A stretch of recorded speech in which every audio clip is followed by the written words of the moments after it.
David, it strikes me that family-controlled businesses seem to have this figured out. So maybe I'll turn it over to you to provide some thoughts on some research and some other commentary that you have on this issue. Thank you, Don. I'd like to start with the definition of the short-termism as evidenced in the survey that you mentioned by McKinsey and the CPPIB.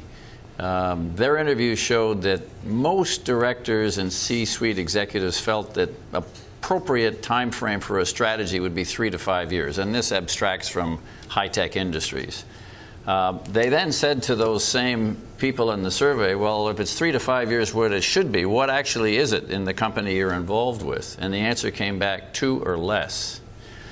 Furthermore, they then said, has this pressure increased or not significantly in the last 3 to 5 years? And the answer came back from 80% of the questionnaires.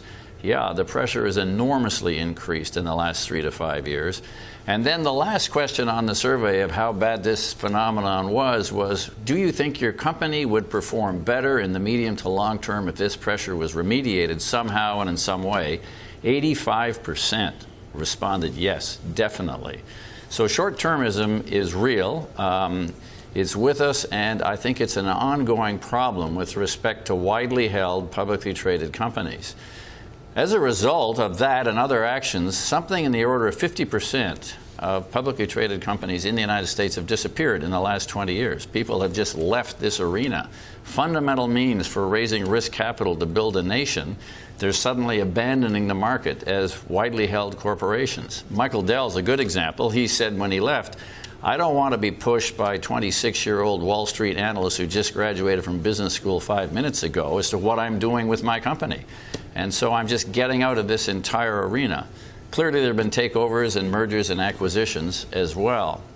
But really the fundamental game transformer, which Wes is going to tell us about, are the activists. And in a sense, companies that are underperforming in the short term, as Paul suggests, will be punished by others looking at their strategy and taking a close look at them.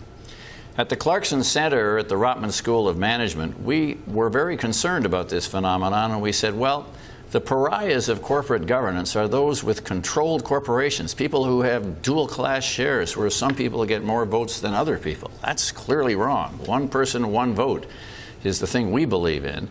So we took a look at 22 publicly listed Canadian companies that were controlled in almost every case by a family, as opposed to an individual. Fairfax would be an individual at the moment, Prem Watsa.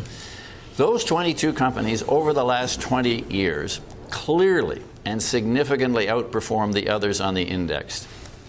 The numbers are that if you'd been in a publicly controlled company that was widely held on the Toronto Stock Exchange 100 for the last 20 years, you'd have returned every year 8% on your investment, which is about, I think, what the S&P does, Paul.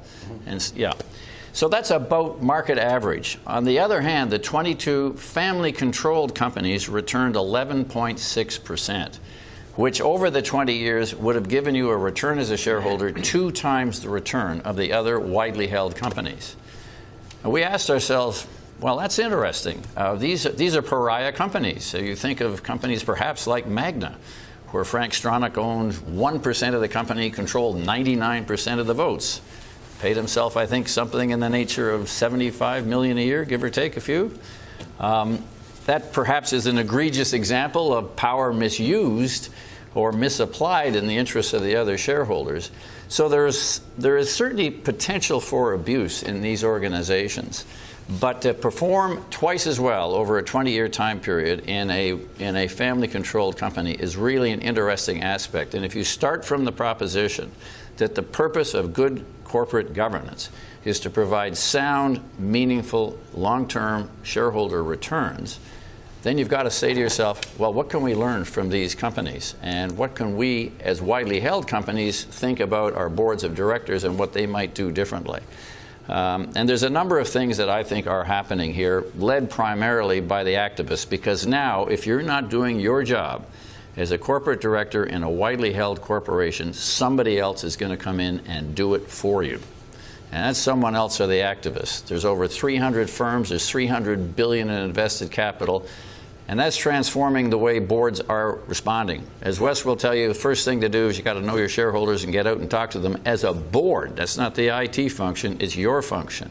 Mary Jo White, the chair of the SEC, said the primary objective of any board of directors is to have an understanding of their shareholders, what they are concerned about, and tell them what you think you are doing. Second thing that's transforming is an external group of people looking at your company and its strategy. So your offsite strategy meeting has to be transformed into something that has some externality in it. I don't want management to do my 100% of my offsite strategy session. That's drinking my own bathwater. I want to know what the people outside are looking at and what they're seeing when they look at us. And we have Paul to tell us about a Canadian railway of some note that went through exactly that exchange. And the third thing is a fundamental transformation in relationships between the board and the managers. Sir David Walker, who led the study for the British government on the banking collapse, became the chairman of Barclays. And his first session with his CEO was to say to him, if there's anything that's coming to us, the board from management, that we have any difficulty with, we are going to get other opinions. This is not a discussion I'm having with you. It's a decision we as a board have taken. They're transforming management-board relationships. So there's fundamental changes afoot in response to short-termism, I think, Don. And those changes are going to transform the world of corporate directorships in Canada, the United States, and increasingly around the rest of the world.